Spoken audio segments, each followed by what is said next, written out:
죽을 만큼 힘들 때 알아야 할 진실.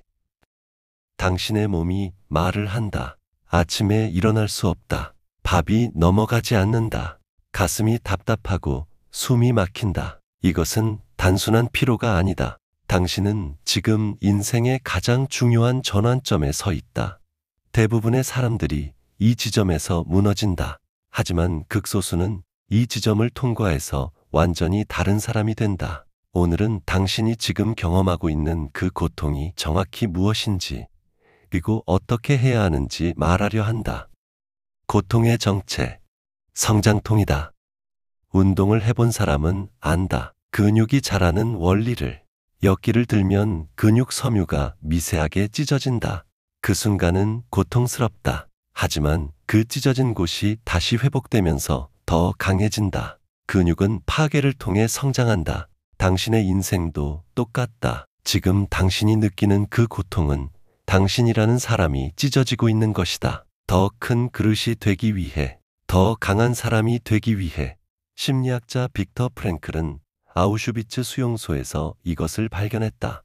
고통은 선택사항이 아니다. 하지만 고통에 어떤 의미를 부여할지는 선택할 수 있다. 지금 당신이 겪는 고통에는 두 가지 가능성이 있다. 하나는 당신을 무너뜨리는 것, 다른 하나는 당신을 단련시키는 것. 차이는 당신이 그것을 어떻게 해석하느냐에 달렸다. 가장 힘든 지점이 변화 직전이다. 나비를 아는가? 애벌레가 나비가 되려면 번데기 과정을 거친다. 그 안에서 애벌레의 몸은 완전히 녹는다. 문자 그대로 액체가 된다.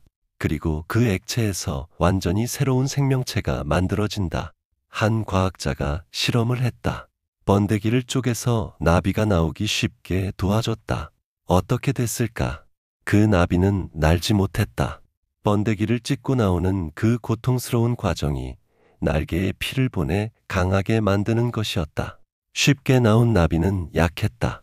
당신도 마찬가지다. 지금 당신이 느끼는 그 압박, 그 고통이 당신을 만들고 있다. 그것을 피하면 당신은 날지 못하는 나비가 된다. 역사가 증명하는 최악의 순간. 에이브러햄 링컨, 미국 대통령이 되기 전 그의 인생을 보라. 21세, 사업 실패. 23세, 주의회 선거 낙선. 24세, 다시 사업 실패, 파산. 26세, 약혼자 사망, 극심한 우울증. 34세, 하원의원 선거 낙선. 45세, 상원의원 선거 낙선. 47세, 부통령 선거 낙선. 49세, 다시 상원의원 선거 낙선. 51세, 대통령 당선. 그는 인생의 대부분을 실패 속에서 보냈다. 특히 40대는 연속된 정치적 패배의 연속이었다. 만약 그가 49세에 이제 그만이라고 했다면 역사는 링컨을 기억하지 못했을 것이다. 오프라 윈프리, 9세에 성폭행을 당했다. 14세에 아이를 낳았고 그 아이는 곧 죽었다. 10대 시절은 마약과 폭력으로 얼룩졌다. 첫 방송 일자리에서 TV에 안 어울린다며 해고당했다. 만약 그녀가 그때 역시 나는 안 돼라고 생각했다면 지금의 오프라는 없었을 것이다. 마윈, 하버드 대학에 10번 지원, 10번 탈락. KFC 면접에 24명 지원, 혼자만 탈락. 경찰 지원, 5명 중 혼자만 탈락. 30번이 넘는 직장 면접에서 탈락. 그의 30대는 거절의 연속이었다. 만약 그가 31번째 시도를 안 했다면 알리바바는 없었을 것이다. 공통점이 보이는가? 그들의 가장 힘든 시기가 성공 바로 직전이었다. 안티프레질, 고통으로 강해지는 법. 나심 탈레브는 안티프레질에서 새로운 개념을 제시했다. 세상의 사물은 세 가지로 나뉜다.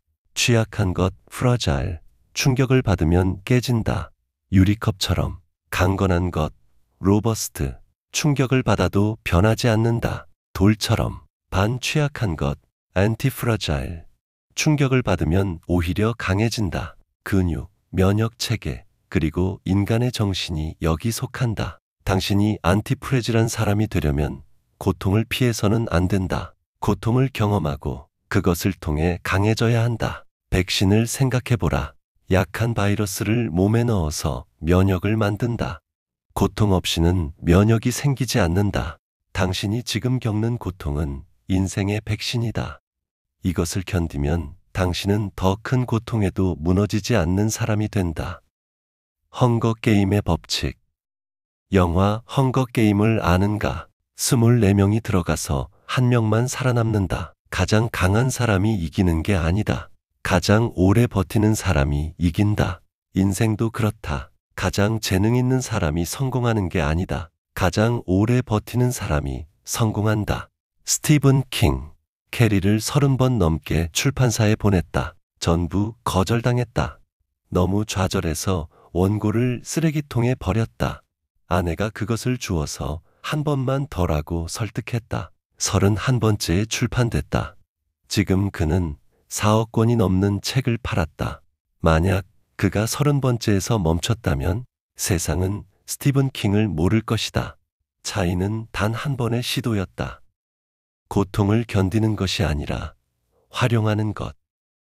여기서 중요한 구분이 있다. 고통을 견디는 것 vs 고통을 활용하는 것. 견디기만 하면 소모된다. 지쳐서 무너진다. 하지만 활용하면 성장한다. 어떻게 활용하는가? 첫째, 고통을 데이터로 본다. 이게 왜 힘들지? 무엇이 나를 괴롭히지? 여기서 내가 배울 수 있는 게 뭐지? 고통을 단순히 나쁜 것이 아니라 정보로 본다. 둘째, 고통을 훈련으로 본다. 복선은 샌드백을 때린다. 손이 아프다. 하지만 그 고통이 주먹을 강하게 만든다. 당신이 지금 겪는 것은 인생의 샌드백이다. 이것이 당신을 단련시키고 있다. 셋째, 고통을 선택으로 본다. 빅터 프랭클이 말했다. 자극과 반응 사이에는 공간이 있다. 그 공간에서 우리는 반응을 선택할 힘이 있다. 고통은 자극이다. 하지만 그것에 어떻게 반응할지는 당신이 선택한다. 무너질 것인가, 일어설 것인가, 포기할 것인가, 계속할 것인가, 희생자가 될 것인가, 생존자가 될 것인가. 3개월의 법칙. 심리학 연구에 따르면 극심한 스트레스 상황은 평균 3개월을 넘지 않는다. 인간의 몸과 마음은 3개월 이상 극한 상황을 유지할 수 없도록 설계되어 있다. 3개월이 지나면 둘 중 하나다. 상황이 나아지거나 당신이 적응하거나. 지금이 1개월째라면 2개월 더, 지금이 2개월째라면 1개월 더. 끝이 보인다. 그리고 여기서 중요한 것. 대부분의 사람들이 2개월 반쯤에 포기한다. 끝이 불과 2주 남았을 때 가장 힘든 순간은 끝나기 직전이다. 동이 트기 직전이 가장 어둡다. 오늘 당신이 해야 할 단 한 가지. 지금 당신이 할 일은 단순하다. 하루만 더 버텨라. 내일 걱정하지 마라. 다음 주를 생각하지 마라. 오늘 하루만 살아남아라. 그리고 내일 또 하루. 링컨은 49세에 패배했다. 하지만 50세를 살았다. 그래서 51세에 대통령이 됐다. 오프라는 해고당했다. 하지만 다음 날을 살았다. 그래서 다음 기회를 잡았다. 마위는 30번 탈락했다. 하지만 31번째 시도를 했다.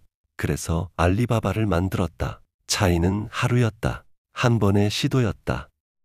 마무리. 당신은 지금 인생에서 가장 중요한 순간을 살고 있다. 이 순간을 어떻게 보내느냐가 당신의 10년을 결정한다. 근육은 찢어져야 자란다. 나비는 번데기에서 고통스럽게 나와야 난다. 면역은 약한 바이러스를 겪어야 생긴다. 당신도 마찬가지다. 지금의 고통이 당신을 만들고 있다. 더 크고, 더 강하고, 더 깊은 사람으로. 견디는 것이 아니다. 성장하는 것이다. 고통을 피하는 것이 아니다. 고통을 활용하는 것이다. 링컨, 오프라, 마윈, 스티븐 킹. 그들이 특별해서 성공한 게 아니다. 그들이 가장 힘든 순간에 하루 더 살았기 때문이다. 한 번 더 시도했기 때문이다. 당신도 할 수 있다. 오늘 하루만 더. 그것이면 충분하다.